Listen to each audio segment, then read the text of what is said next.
এই জিহ্বা মানুষের জান্নাত এবং জাহান্নামের কারণ। যদি আপনি এটাকে কন্ট্রোল করতে পারেন, তাহলে জিহ্বা আপনাকে জান্নাতে নিয়ে যাবে।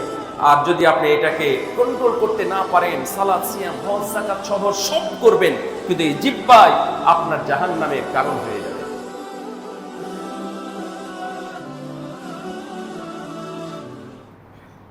সূরা লোকমান,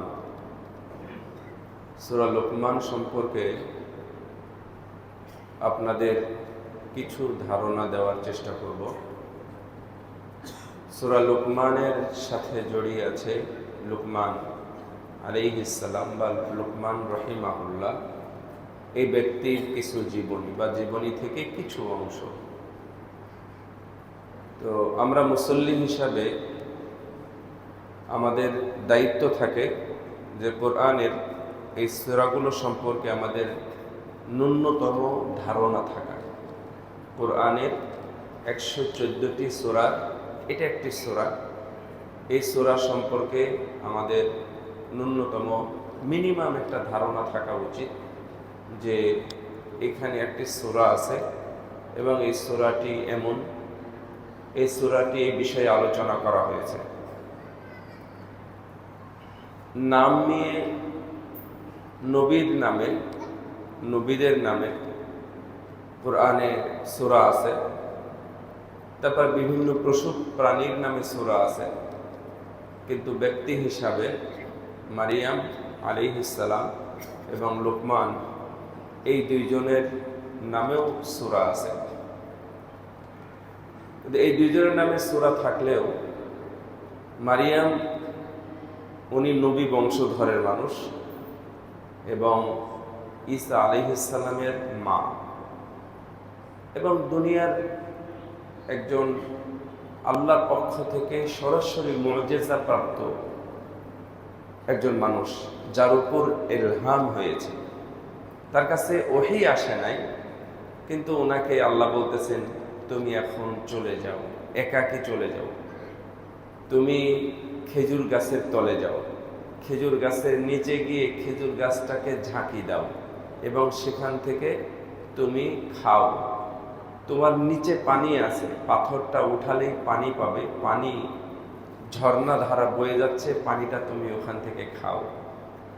তুমি বাচ্চা নিয়ে চলে আসো, যদি তোমার সাথে কেউ কথা বলতে চায় তাহলে বলো যে আমি কথা না বলার সিয়াম রেখেছি।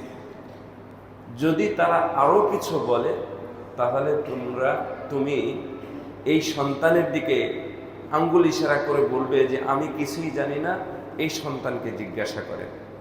এই কথাগুলো মারিয়াম আলাইহিস সালাম বলেছিলেন, কিন্তু ওনার কাছে কি ওহী আসছিল? আসছিল? অবশ্যই আসে নাই, ওনার কাছে ওহী আসে নাই। তাহলে এই যে কথাগুলো উনি বললেন, এটাকে কি বলে? ইলহাম বলে, যা মুসা আলাইহিস সালামের মায়ের উপরে এসেছিল। তো মুসা আলাইহিস সালামের মাকে আল্লাহ বললেন, তুমি তোমার সন্তানকে, যেহেতু ফেরাউন ঘোষণা দিয়ে দিয়েছে, এই ঘোষণা অনুযায়ী মেরে ফেলবে, সুতরাং তুমি তোমার সন্তানকে সাগরের মধ্যে ফেলে দাও, তুমি কোনো চিন্তা করো না, আবার এই সন্তান তোমার কাছে ফেরত দেওয়া হবে, কারণ তোমার মনের অবস্থা আমি জানি। আর তোমার অর্থাৎ মুসা আলাইহিস সালামের বোনের নাম কি ছিল জানেন? মারিয়াম। তো মারিয়ামকে ওর পিছনে পিছনে দিয়ে দাও, ও দেখতে দেখতে যাক সন্তানটা কোথায় যায়। যখন গিয়ে আসিয়া দেখলেন যে ছোট্ট সন্তান সাগরের সাথে তার বাড়ি ছিল, যুক্ত ছিল, যেখানে আসিয়া গোসল করতেন আলাইহিস সালাম, সেখানে ওই বাচ্চা আসে, উনি কোলে তুলে নেন, সন্তান বানিয়ে নেন। দুধ তো কারো খায় না। তখন এই মারিয়াম বলতেছিলেন যে আমি এমন একটা মায়ের সন্ধান জানি, তাকে দিলেই বাচ্চা দুধ খাবে, ডেকে নিয়ে আসো।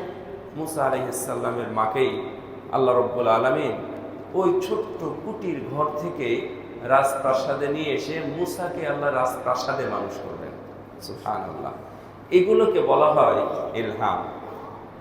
লুকমানের প্রতি কোনো ইলহামও আসে নাই।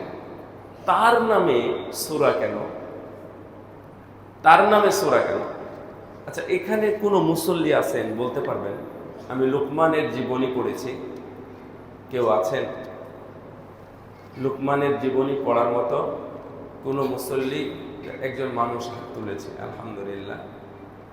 তো লুকমানের জীবনী এবং লুকমান আলাইহিস সালামের ঘটনা এটা দুই জিনিস। তো জীবনীটা ম্যাক্সিমাম মানুষই পড়ে না, কোরআনে দুই একটা আয়াতের সাথে সম্পৃক্ত ওই ঘটনাটাই পড়ে, কিন্তু তার জীবনীর মধ্যেও আমাদের অনেক শিক্ষা আছে। সূরা লুকমান এর মধ্যে এটা মাক্কি একটি সূরা। সূরাটা মক্কায় নাজিল হয়েছে, প্রথম দিকে না, মাঝামাঝি দিকে বা মক্কা জীবনের শেষ দিকে এটা নাজিল হয়েছে। 57 নম্বরের সূরা। সূরা সফফাত নাজিল হয়েছিল, সেই সূরা সফফাতের পরে সূরা লুকমান। সূরা লুকমানটা মক্কাই হলেও বেশ কয়েকটি আয়াত অনেকেই উল্লেখ করেছেন, 4টা আয়াত, কেউ বলেছেন 3টা আয়াত। এই আয়াত 3টা অথবা 4টা মদিনায় নাজিল হয়েছে।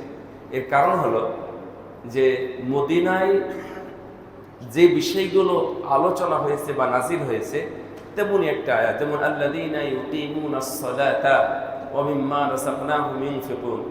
তাহলে সালাতের আলোচনা তো মক্কায় হয় নাই, তাহলে এই আয়াতটা মদিনায় নাজিল হয়েছে।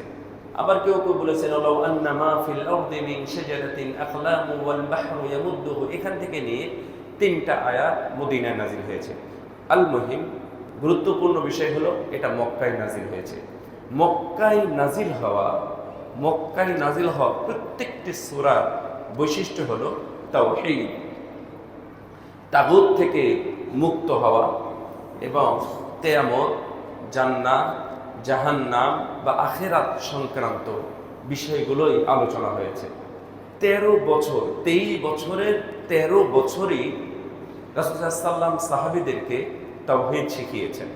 মক্কা থেকে মদিনায় যখন আসলেন তখন তাদেরকে আহকাম, বিধিবিধান ইত্যাদি শেখানো হলো। সূরা লুকমানও একই জিনিস, এখানেও তাওহীদের শিক্ষা আছে। এখানে আল্লাহর পরিচয়, আল্লাহ রাব্বুল আলামিনের ক্ষমতা, আল্লাহ রাব্বুল আলামিনের গায়েব জানা, এগুলো সবই আলোচনা হয়েছে সূরা লুকমানের মধ্যে। সূরা লুকমানে অনেকগুলো বিষয় আলোচনা হয়েছে। এটা একটা চমৎকার সূরা একদিক থেকে, যে আপনি যদি কোনো সমাজে, কোনো বাড়িতে, অথবা কোনো আপনার কলিগের সামনে, অথবা দুনিয়ার যে কোনো জায়গায় আপনি যদি বক্তব্য দিতে চান, তাহলে এই সূরার যে কোনো দিক নিয়ে বক্তব্য দিতে পারবেন। আপনি যদি মনে করেন আমি এখানে সামাজিক বিষয় নিয়ে আলোচনা করব, তাহলে পারবেন। যদি ধর্মীয় বিষয় নিয়ে দিতে চান আপনি সেটাও দিতে পারবেন। যদি পারিবারিক বিষয় নিয়ে দিতে চান তাহলে সেটাও দিতে পারবেন। শুধু আমার সন্তানকে আমি উপদেশ দিব, নাসিহা করব, তাহলে এই সূরা দিয়ে আপনি দিতে পারবেন। এটা এত চমৎকার একটি সূরা। এই সূরার 34টা আয়াত, 34টা আয়াতই ভিন্ন ভিন্ন স্বাদ, ভিন্ন ভিন্ন ঘটনার সাথে সম্পৃক্ত। মক্কা সূরার প্রায় সব সূরার মধ্যেই ঘটনা সম্পন্ন আছে, ঘটনা বর্ণনা আছে। আমাদের এই ঘটনাগুলো যদিও বড়ার সময় হয় না, কিন্তু বের করা উচিত। 34টা আয়াতের সর্বশেষ যে আয়াত, ইন্নাল্লাহা ইনদাহু ইলমুস সাআ ওয়া ইউনাজ্জিলুল গায়থা ওয়া ইয়া'লামু মা ফিল আরহাম ওয়া মা তাদরি নাফসুন মাযা তাকসিবু গাদা ওয়া মা তাদরি নাফসুন বিআইয়ি আরদিন তামুত ইন্নাল্লাহা আলীমুন খাবীর। আল্লাহ সর্বশেষ 34 নম্বর আয়াতে বলে দিয়েছেন যে আল্লাহর কাছে 5টি খবর সীমাবদ্ধ আছে, আল্লাহর কাছে এটা রিজার্ভেশনে আছে। এই খবর আল্লাহ রাব্বুল আলামিন আর কাউকে দেন নাই। তার 1 নম্বর হলো কিয়ামতের খবর। কিয়ামতের খবর কি আমরা বলতে পারি? কেউ জানে? রাসূল সাল্লাল্লাহু আলাইহি ওয়াসাল্লামকেও আল্লাহ রাব্বুল আলামিন জানান নাই, এমনকি জিবরিল নয়, তার আল্লাহ আরশ বহনকারী কোনো ফেরেশতাও জানে না কিয়ামত কখন সংঘটিত হবে। ওয়াইনাজ্জিলুল গায়থ, বৃষ্টি সম্পর্কে কোনো তথ্য, এটা আল্লাহর হাতে। ওয়া ইয়া'লামু মা ফিল আরহাম, রেহেমে বা শুক্রাণুতে কি আছে এটা জানে না, কেউ জানে না, এটা আল্লাহ কাউকে জানা নেয়। ওয়া মা তাদরি নাফসুন মাযা তাকসিবু গাদা, 4 নম্বর হলো যে তুমি কি খাবে এটা কেউ জানে না। তুমি কি আর্ন করবে, কি উপার্জন করবে আগামীকাল, বা তোমার কোথায় থাকা হবে, কোথায় খাওয়া হবে, এটাও তুমি জানো না।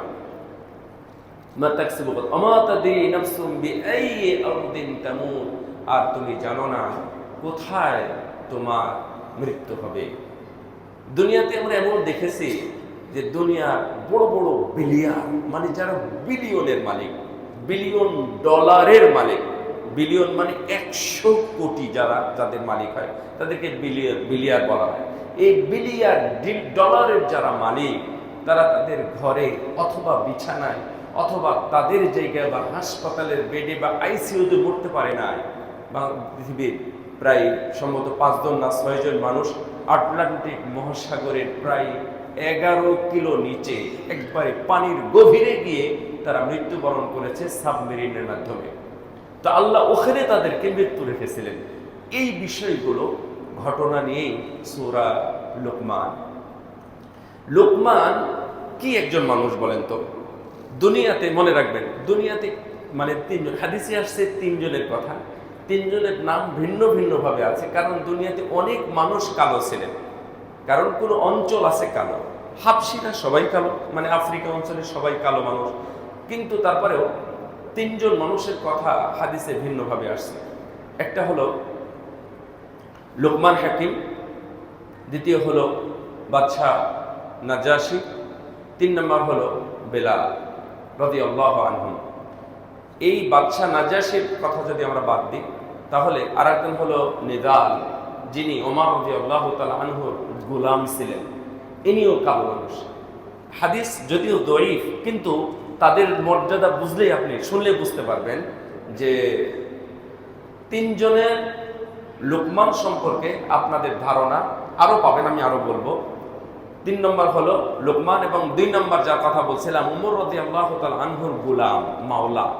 এই গোলাম সে বদরের ময়দানে গিয়ে সর্বপ্রথম ও আগে শহীদ হয়েছে। বদরের ময়দানে কতজন মানুষ মারা গেছে মুসলমানদের? 14 জন। 14 জন। আপনারা যান বদরে, দেখেন না, তালিকা দেওয়া আছে। 14 জন মানুষ মারা গেছিলেন, 14 জনই শহীদ। এবং এই শহীদের সর্বপ্রথম শহীদ হলেন তিনি, ওমর রাদিয়াল্লাহু তাআলা আনহুর একজন কালো গোলাম, যাদেরকে আমরা মূল্যায়ন করি না। লোকমান রহিমাহুল্লাহ অথবা আলাইহিস সালাম, দুইটাই বলতে পারবেন, তবে উত্তম হলো রহিমাহুল্লাহ বলা। আমার কথা সবাই বুঝতে পারতেছে? এখান থেকে আপনাদেরকে একটা রেজাল্ট বের করতে হবে, একটা শিক্ষা বের করতে হবে, বা একটা শিক্ষা নিয়ে আপনারা এখান থেকে বাড়িতে যাবেন। উনি যে এলেমকে মূল্যায়ন করেছিলেন, এর কারণে আল্লাহ রাব্বুল আলামিন তাকে এত জ্ঞান দিয়েছেন।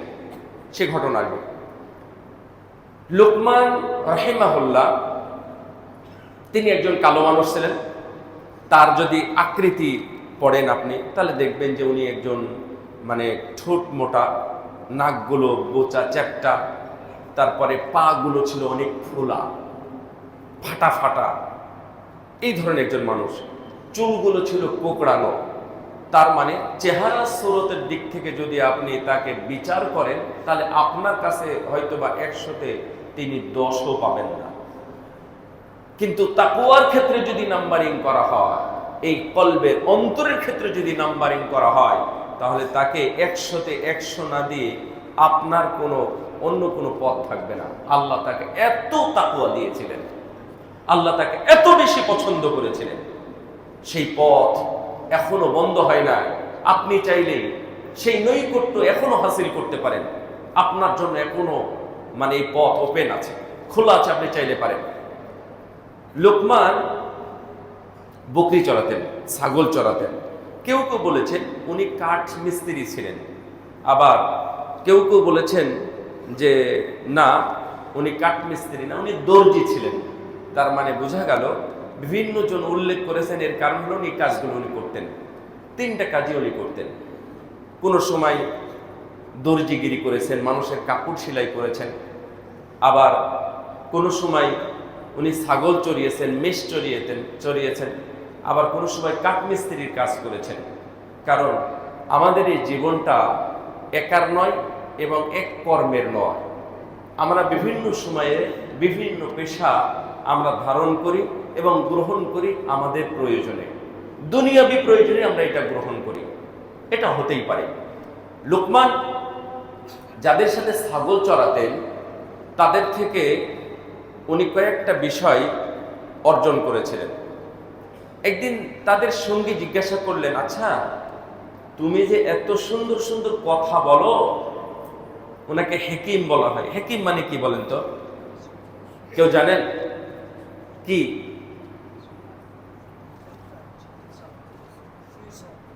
আসলে হাকিম, হেকিম না। শব্দটা যদি হাকিম হয় তাহলে অনুবাদ কি হবে? জ্ঞানী।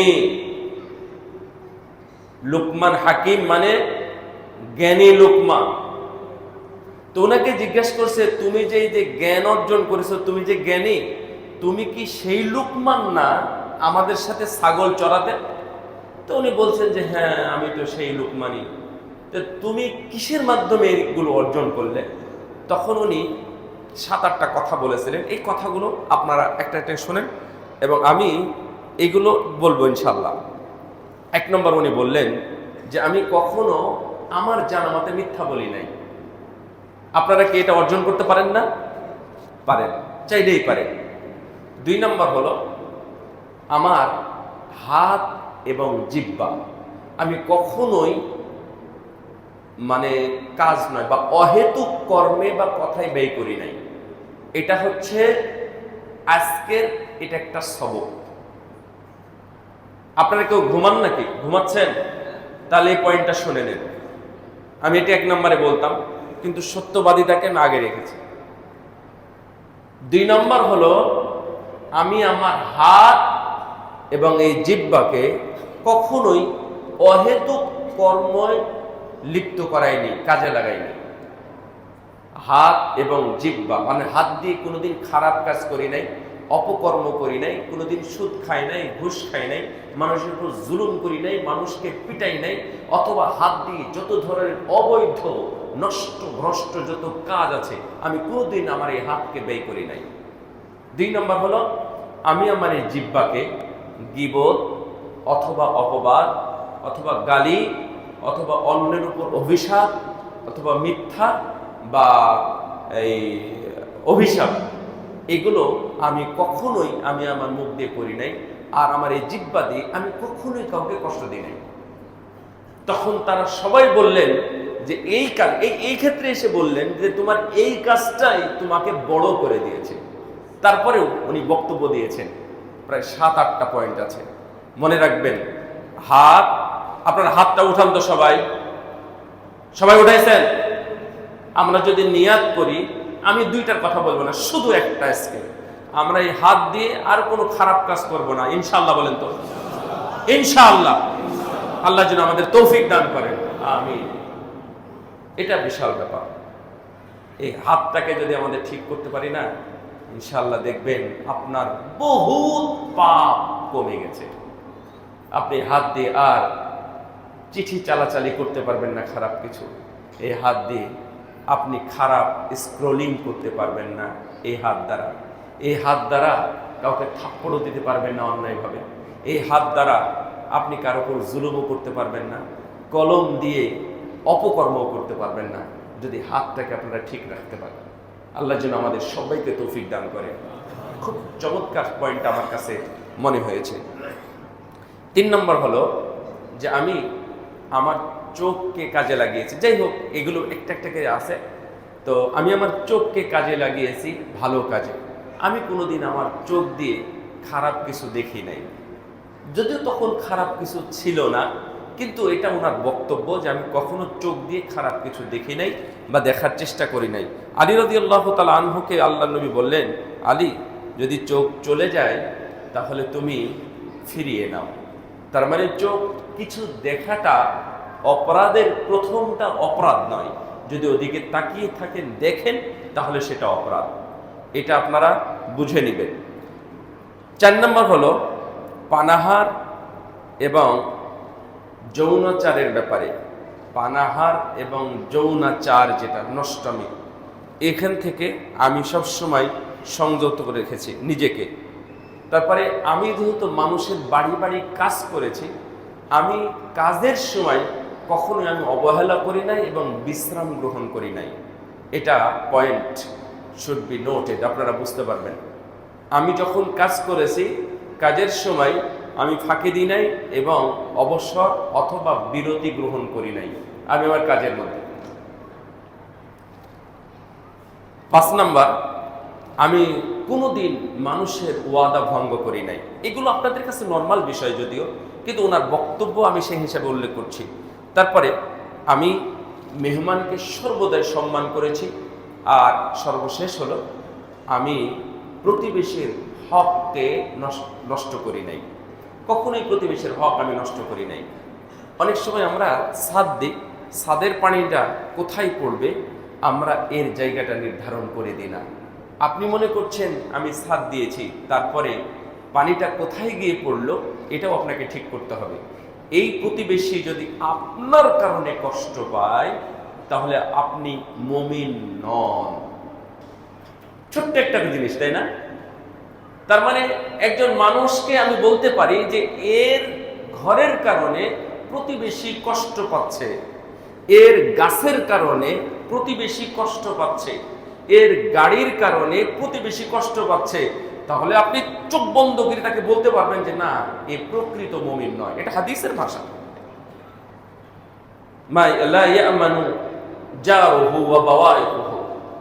যে প্রতিবেশী তার থেকে নিরাপদ নয়, ওই লোকটা মুমিন নয়। এটা খুব সাবধান এবং সতর্ক। এই জন্য উনি কথাগুলো বলেছিলেন যে আমি কখনোই এই কাজগুলো করি নাই, বা যেটা ভালো কাজ সেটা আমি করেছি। ম্যাক্সিমাম মনে রাখবেন যে সত্য বলা, তার হাত, জিহ্বা এবং তার লজ্জাস্থানকে নষ্টামি থেকে তিনি বিরত রেখেছিলেন। কখনোই ওয়াদা ভঙ্গ করেন নাই, দায়িত্বে অবহেলা করেন নাই। আমরা যারা চাকরি বাকরি করি তাদের দায়িত্বের বহুত অবহেলা আমরা নিজেরাই করে থাকি। উনি কখনোই মানব সমাজে হাসেন নাই, এটার ব্যাখ্যা করি আমি। উনি সবসময়, আপনি এর আগেও আমি এই সমস্ত গল্প করেছি, যেমন হাম্মাদ ইবনু সালামা নাম শুনেছেন কখনো? বিশিষ্ট তাবিঈ এবং আবু হানিফা রাহিমাহুল্লাহর উস্তাদ। অনেকেই তো অনেকের উস্তাদ থাকে, তাই না? কিন্তু আবু হানিফার উস্তাদ কেন বলছি? ইমাম আবু হানিফার জীবন, এটাও আপনাদের একটা ইতিহাস মনে রাখবেন। ইমাম আবু হানিফার জীবনে একজন উস্তাদের নাম আছে। উনি কত উস্তাদের কাছে গ্রহণ করেছেন, যেমন আমরা কত উস্তাদের কাছে ইলম গ্রহণ করছি আমাদের এখন গুনতে হবে। আপনার জীবনেও তাই, প্রত্যেকের জীবনেও তাই। কিন্তু ইমাম আবু হানিফা শুধু একজনই উস্তাদ ছিল, উনি হলেন হাম্মাদ ইবনু সালামা। তো হাম্মাদ ইবনু সালামা রাহিমাহুল্লাহ উনি সময়কে এত বেশি গুরুত্ব দিতেন, ওনাকে যদি বলা হয় যে আপনার আগামীকাল মৃত্যু হবে, ফাঁসি হবে, তো উনি এই খবরটাকে গুরুত্ব দিতেন না। কেন? মৃত্যুর খবর শুনে আমরা কি করব? আমরা তো কবরের মধ্যে ঢুকে যাব, আমাদের দুনিয়ার সব কাজ ফেলে দিব, খাওয়া দাওয়া বাদ দিয়ে দিব, আমাদের স্ত্রী সন্তানের খোঁজ খবর বাদ দিয়ে দিব। এটা হচ্ছে আমাদের ব্যাপার। কিন্তু তার ব্যাপার এটা খুবই কঠিন ছিল। কেন? যে উনি অতিরিক্ত আর ইবাদত করতে পারবেন না। উনি এত ইবাদত করতেন, প্রতি সেকেন্ড ইবাদত করতেন। এখানে এই 24 ঘন্টার উনি কয় ঘন্টা বাড়াবেন? 24 ঘন্টাতে ইবাদত করবেন। উনি 24 ঘন্টার মধ্যে ইবাদতের মধ্যে থাকতেন। এই জন্য ওনার 1 সেকেন্ড বাড়ানোর কোনো বুদ্ধি ছিল না। তো এই জন্য উনি বলতেছেন যে আমি যেহেতু সব সময় আল্লাহর ভয়ে থাকি, আমি এই জন্য কখনো মানব সমাজে হাসতে পারি নাই যেই দিন থেকে আমি আল্লাহকে চিনেছি। ওনার এলমের বিষয়ে চমৎকার কথা। ওনাকে স্বপ্নে দেখানো হয়েছিল যে তুমি কোনটা চাও, এবং এই ঘটনাগুলো মিথ্যা নয়। এটা মিথ্যা নয়, কারণ আপনারা উসুল মনে রাখতে পারবেন যে কোনো যুদ্ধ, ইতিহাস এবং তাফসির থেকে সরাসরি দলিল গ্রহণ করা হয় না। তার মানে হালাল হারাম, তারপরে আপনি সালাত কিভাবে পড়বেন, ওযু কিভাবে করবেন, হজে কি করবেন, এইগুলো না, এই সমস্ত মানে দলিল নেওয়া যায় না।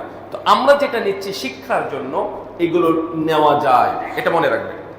তো ওনাকে জিজ্ঞেস করা হয়েছিল যে উনি গাছতলায় শুয়েছিলেন, গাছের তলায় শুয়ে ঘুমাচ্ছিলেন। তো একজন ব্যক্তি এসে ওনাকে বললেন যে তোমাকে 2টা অফার করা হলো, তোমাকে এখনই এলেম দেওয়া হবে অথবা তোমাকে বাদশাহী দেওয়া হবে, তুমি কোনটা গ্রহণ করবে? তো উনি বললেন যে অবশ্যই আমি এলেম গ্রহণ করব। কোনটা? এলেম, জ্ঞান, নলেজ। উনি সেটা গ্রহণ করলেন। আর আমাদের মাথায় ওনাদের চেয়ে একটু বুদ্ধি বেশি হিসাবে আমাদেরকে যদি বলতো, তাহলে আমরা বলতাম না, আমার রাজত্ব চাই। কেন? রাজত্ব নেওয়ার পরে আমি তো ঘুমাই পড়াশোনা করব, আমি প্রতিদিন অনেকগুলো বইপত্র কিনে আমি পড়াশোনা শুরু করে দেব। পড়াশোনা শুরু করলে অনেক জ্ঞান অর্জন করতে পারবো। আর যদি আমি এখন এলমের অপশনটা টিক দিয়ে দিই, তাহলে আমি বই কোথায় পাবো, টাকা কোথায় পাবো, কিভাবে এলএম অর্জন করব, কোথায় যাব? এই জন্য আমরা হলে হয়তো বলতাম যে আমি জ্ঞান নয়, আমি রাজত্ব চাই। কিন্তু উনি নির্দ্বিধায় বলে দিয়েছিলেন যে না, আমি রাজত্ব নয়, আমি জ্ঞান চাই। বলা হয়ে থাকে যে এরপরেই ওনার এই এলেমটা এত বেশি বেড়ে যায় এবং আল্লাহ তার মুখ দিয়ে যত কথা বের করেছেন সবগুলোই ভালো কথা বের করেছেন। সুবহানাল্লাহ। আপনিও পারবেন, তবে আপনার এই জিহ্বা এবং হাতকে বশে নিয়ে আসতে হবে। উনি খুব বেশি বুঝতেন, বেশি বোঝা বলতে আবার খারাপ, মানে আল্লাহ তাকে অনেক জ্ঞান দিয়েছিলেন, অনেক প্রজ্ঞা দিয়েছিলেন। উনি যার বাড়িতে কাজ করতেন, উনি তখন বকরি চড়াতেন, ছাগল চড়াতেন। তো ওনার মালিক একদিন ওনাকে বলল, আচ্ছা তোমার একটা পরীক্ষা নিই, তুমি কি মনে করো এই ছাগলের সবচেয়ে ভালো জিনিস কোনটা? তুমি নিয়ে আসো তো, আজকে তুমি দেখি কোনটা ভালো মনে করো, আমি খাবো। তো উনি জিহ্বা এবং কলিজা নিয়ে আসলেন এবং তাকে খাওয়ালেন। উনি কিছুই বললেন না। আমরা অন্যটা গ্রহণ করতাম। কোনটা গ্রহণ করতাম? আমরা হয়তোবা কলিজা গ্রহণ করতাম, না হলে রানের গোস্ত গ্রহণ করতাম, না হলে ইত্যাদি ইত্যাদি এগুলো গ্রহণ করতাম। এগুলোতে বেশি উপকার ইত্যাদি অনেক কিছু আছে। তো উনি এই দুইটা নিয়ে আসলেন। মালিক বুঝলেন না, এই লোকটা জ্ঞানী। এবং আরো ইতিহাস, লোকমানকে তার মালিক কখনোই তিরস্কার করেন নাই। উনি জ্ঞানী হওয়ার আগেও করেন নাই, জ্ঞান প্রকাশের পরেও মালিক কখনোই তাকে তিরস্কার করেন নাই। এই জন্য ইতিহাসে লোকমানের মালিককে প্রশংসা করা হয়েছে, যেটাকে বলা হয় মামদুহ। উনি প্রশংসিত যে লোকমানকে মারধর করে নাই, মানে এই কোয়ালিটির মানুষ হওয়ার পরে। আরেকদিন বলা হলো, আচ্ছা খারাপ জিনিসটা ফেলে দাও, ছাগলের আরেকটা ছাগল জবাই করো, জবাই করে এর মধ্যে থেকে যেটা খারাপ জিনিস সেটা তুমি ফেলে দাও, বা সেটা তুমি বাদ দিয়ে আমার কাছে নিয়ে আসো। সেই দিনও তিনি জিহ্বা এবং কলিজা বাদ দিয়ে সামনে নিয়ে আসলেন। তখনই প্রশ্ন জাগবে যে কি ব্যাপার, একই প্রশ্ন, মানে দুই রকম প্রশ্ন, কিন্তু দুই উত্তর একই ধরনের হলো কেন? তখন উনি বললেন যে দেখেন, ইদা সালুহাত সালুহাল জাসাদু কুল্লু, মানুষের অন্তর যখন ঠিক হয় তখন পুরো শরীরটাই ঠিক থাকে। ওয়াইদা ফাসাদা, যখন এই অন্তরটা নষ্ট হয়ে যায়, মানুষের শরীরে অথবা একটা প্রাণীর শরীরে আর কোনো কিছুই ভালো থাকে না, অবশিষ্ট থাকে না, সবগুলো পচে গলে নষ্ট হয়ে যায়। যদি কেউ এইটাকে ভালো করতে পারে তাহলে তার পুরো শরীর ভালো থাকবে, আর যদি এটা খারাপ করে ফেলে তাহলে পুরো শরীর আর কোনো দাম নেই। আরেকটি হলো এই দুইটা জিনিস, এগুলো যদিও হাদিস তো পরে আসছে, কারণ উনি তো অনেক আগে, ঈসা আলাইহিস সালামের 1000 বছর আগের মানুষ। ঈসা আলাইহিস সালামের 1000 আগের বছর মানুষ। তো উনি বললেন যে হাদিস তো পরে আসছে, এই জিহ্বা মানুষের জান্নাত এবং জাহান্নামের কারণ।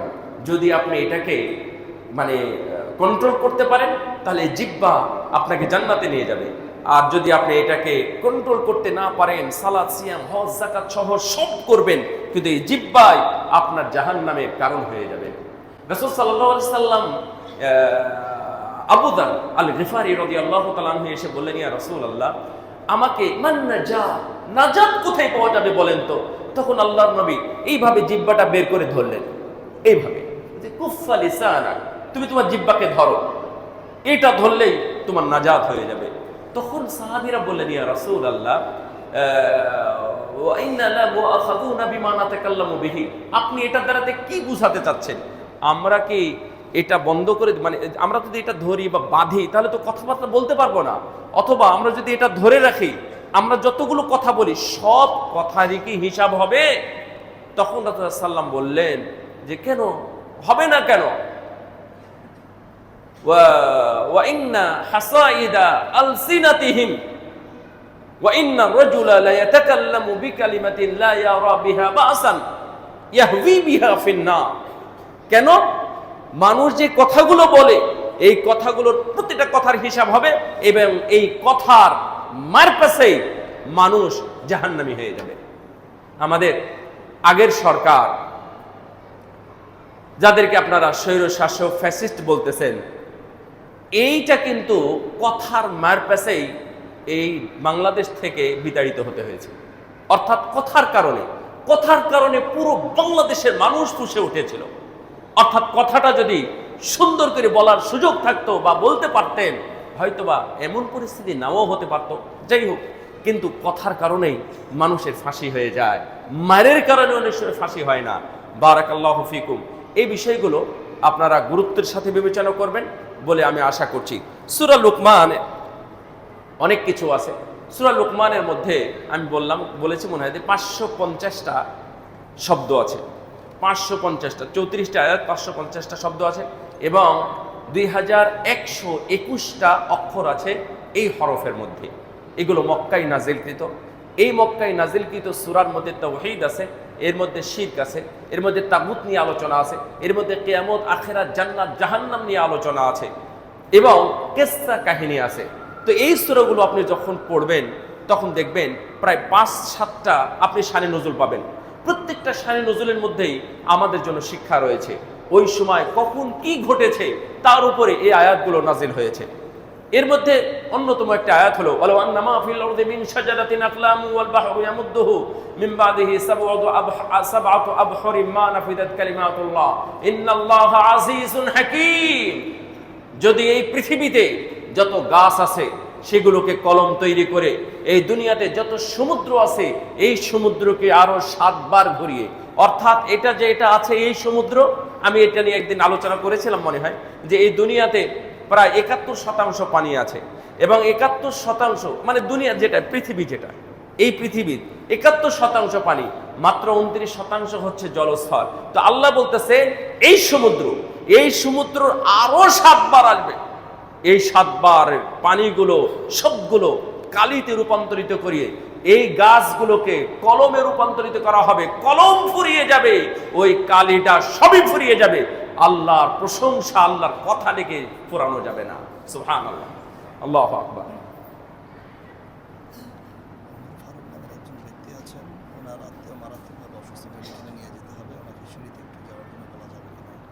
বলা যাবে উমর ফারুক ভাই, যদি কেউ থাকেন তাহলে আপনার আত্মীয় বা কাছের মানুষ অসুস্থ, আপনাকে মনে হয় এখনই এখান থেকে বেরিয়ে যেতে হবে।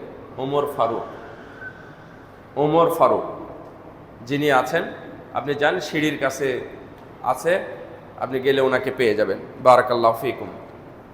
সম্মানিত উপস্থিতি, আসলে যেহেতু অনেক ঘটনার সাথে সম্পৃক্ত, সুতরাং আমরা একদিনে বা একটা খুতবায় পুরোটা বলা যায় না। আমি জাস্ট মুলাখাস বা সামারি আপনাদের সামনে উল্লেখ করতে চেয়েছি। তো সূরা লুকমানের সবচেয়ে চমৎকার দিক কোনটা কে বলতে পারে বলেন তো? হ্যাঁ, আপনাদের ইমাম সাহেব বলেছে নাসিহা, উপদেশ। নাসিহার জন্য চমৎকার সূরা, আমি বলেছি একবার মাঝখানে, নাসিহার জন্য চমৎকার সূরা হলো সূরা লুকমান। সূরা লুকমান আপনাদের ধারণা আছে কয় পারায় আছে?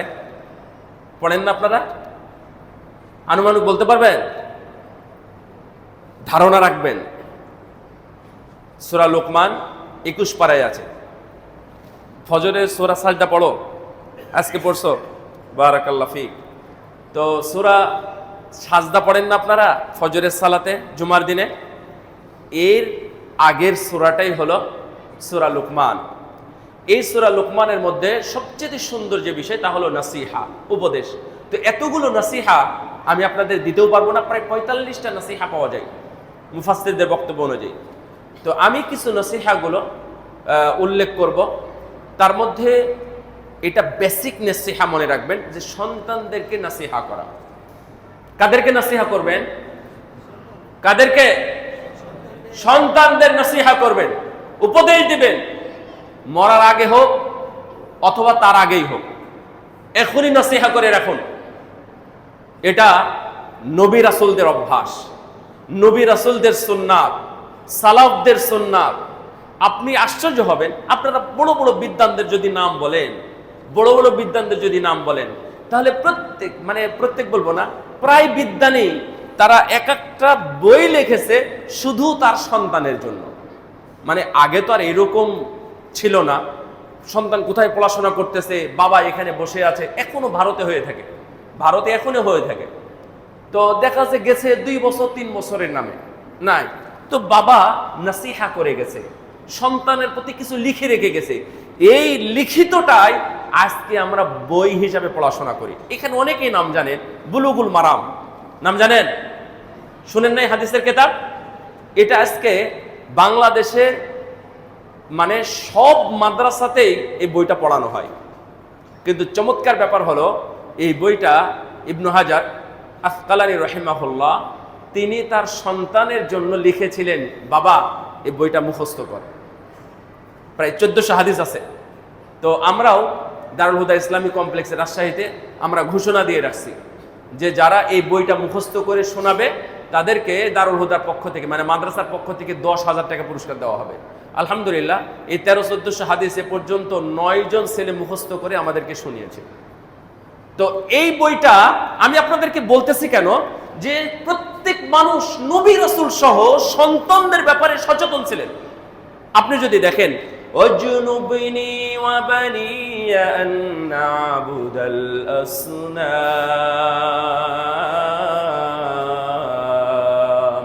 ইব্রাহিম আলাইহিস সালাম সন্তানের জন্য আল্লাহর কাছে দোয়া করছেন, হে আল্লাহ তুমি আমাকে এবং আমার সন্তানকে মূর্তি পূজা থেকে তুমি দূরে রাখো।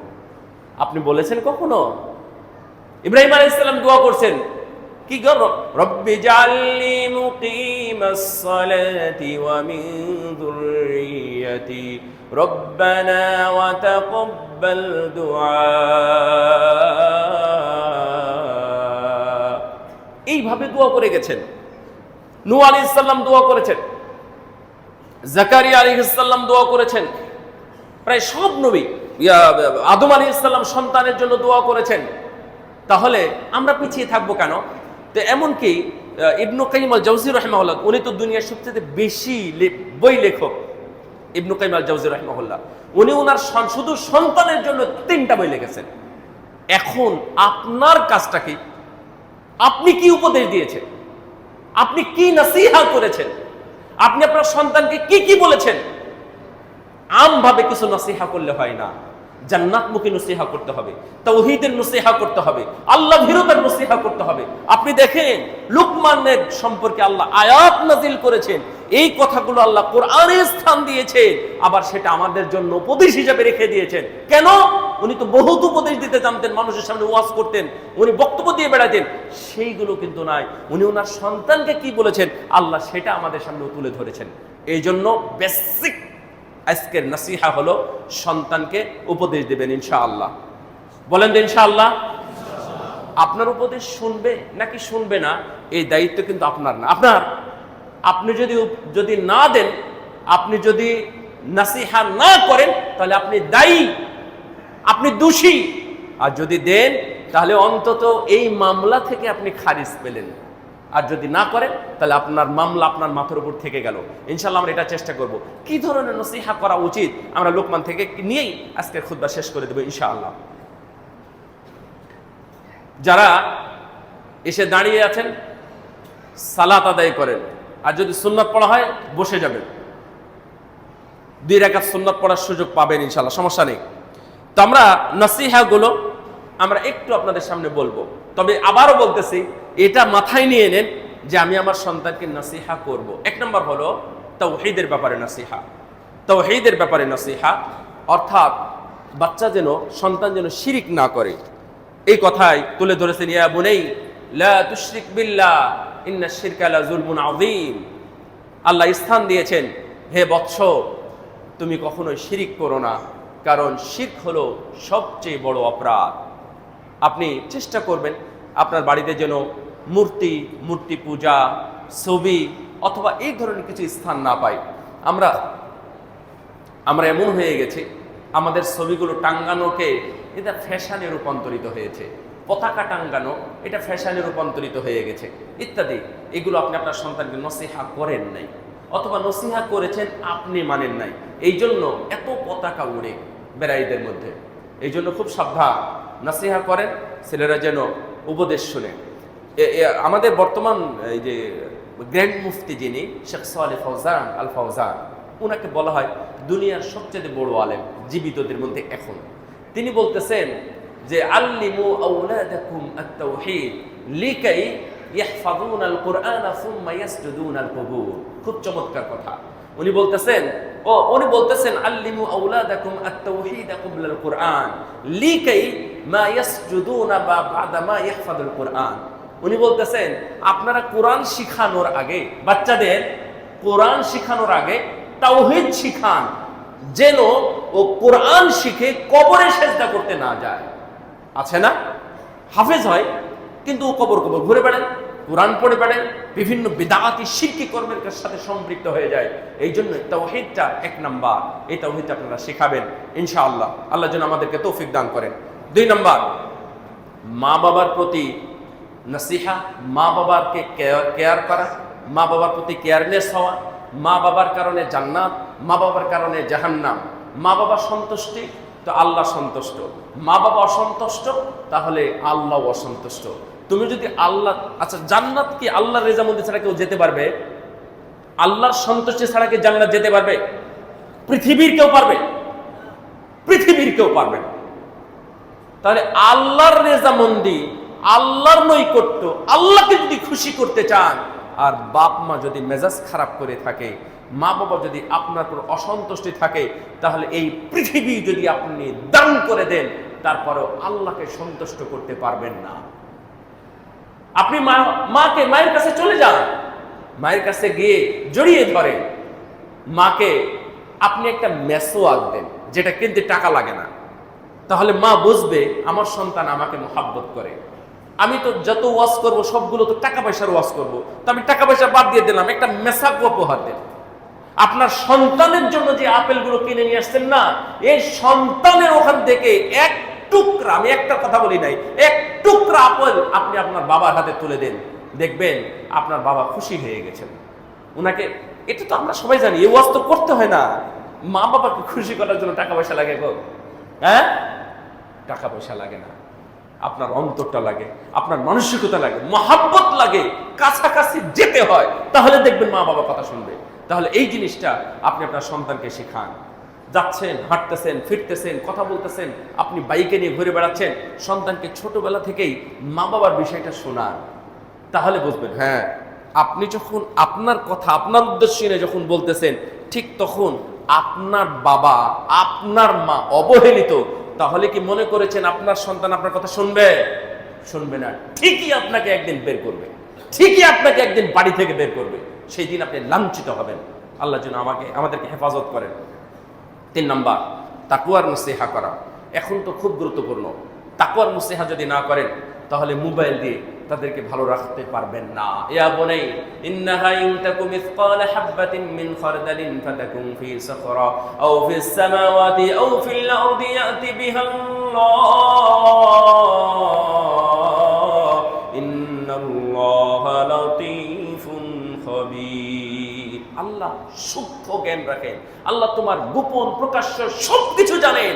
সরিষার দানা অথবা তার চাইতেও ছোট জিনিস যদি একবারে 11 কিলোমিটার নিচে মাটির তলে রেখে আসো, অথবা 1000 কিলো উপরে মহাশূন্যের নিকষ কালো অন্ধকারের মধ্যে রেখে আসো, তারপরেও তুমি আল্লাহর এলেমের বাহিরে, জ্ঞানের বাহিরে রাখতে পারবা না। সুবহানাল্লাহ। এটা সন্তানকে শেখান। যদি শিখান তাহলে ও দরজা লাগিয়ে দিয়ে গোপনে পাপ করবে না, অথবা স্কুল কলেজের নামে, টিউশনের নামে গিয়ে নষ্টামি ভ্রষ্টামি করবে না। কিন্তু যদিও করে, আপনার দায়িত্বটা তো পালন করলেন, ইনশাল্লাহ ভালো থাকবে। সন্তানকে বলেন, বাবা সালাত আদায় করো, সালাত আদায় করো, সালাত সবকিছুর চাবি, সালাত একমাত্র ওর চিহ্ন, শিয়ার, এটা হচ্ছে সর্বশেষ চিহ্ন মুসলমানের। সুতরাং সালাত কখনো ছাড়বা না।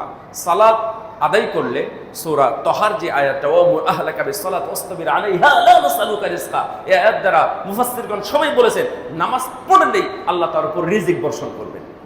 রিজিক বর্ষণ হবে আল্লাহর পক্ষ থেকে, আসমান এবং জমিনের সব দরজা খুলে দিয়ে আল্লাহ আপনার রিজিকের ব্যবস্থা করবেন। আপনি বলেন ভালো কাজের আদেশ করবা, খারাপ কাজ থেকে মানুষকে নিষেধ করবা, কখনোই অহংকার করবা না। রাস্তায় চলতে ফিরতে যেন মানুষ মনে না করে ছেলেটা অহংকারী। আপনি এই বৃদ্ধ মানুষের সামনে, বড় বড় মানুষের সামনে, মুসল্লিদের সামনে আপনি হুন্ডার শব্দ করে, এটা কি বলে পিকআপ, জোরে টেনে ভ্যাভু শব্দ করে মানুষের সামনে দিয়ে যখন যান, আল্লাহর কসম দিয়ে বলতে পারবে একজন মানুষ তাকে ভালো বলে? কেউ ভালো বলবে? এটা শিখান যে তুমি এভাবে খবরদার গাড়ি চালাবা না, এভাবে বাইক চালাবা না, এইভাবে তুমি চলাফেরা করবা না, বুক উঁচু করে এইভাবে অহংকারীদের মধ্যে খবরটা তুমি চলবা না। এটা আর আওয়াজ নিচু, আওয়াজ সবসময় নিচু। বারাকাল্লাহ ফিকুম। এই লুকমান থেকে এবং লুকমান আলাইহিস সালাম থেকে এবং সূরা লুকমান থেকে যেন আমরা শিক্ষা গ্রহণ করতে পারি, আমরা যেন জ্ঞানকে প্রাধান্য দিতে পারি। সুন্দর সুন্দর যে নসিহাগুলো আছে আল্লাহ যেন আমাদের জীবনে সেগুলো বাস্তবায়ন করার তৌফিক দান করেন। আল্লাহর কাছ থেকে আমরা গুনাহ থেকে মুক্তি চাই এবং জান্নাত আমাদের জন্য যেন আল্লাহ কবুল করেন। আমিন। ওয়া আখিরু দাওয়ানা আলহামদুলিল্লাহি রাব্বিল আলামিন।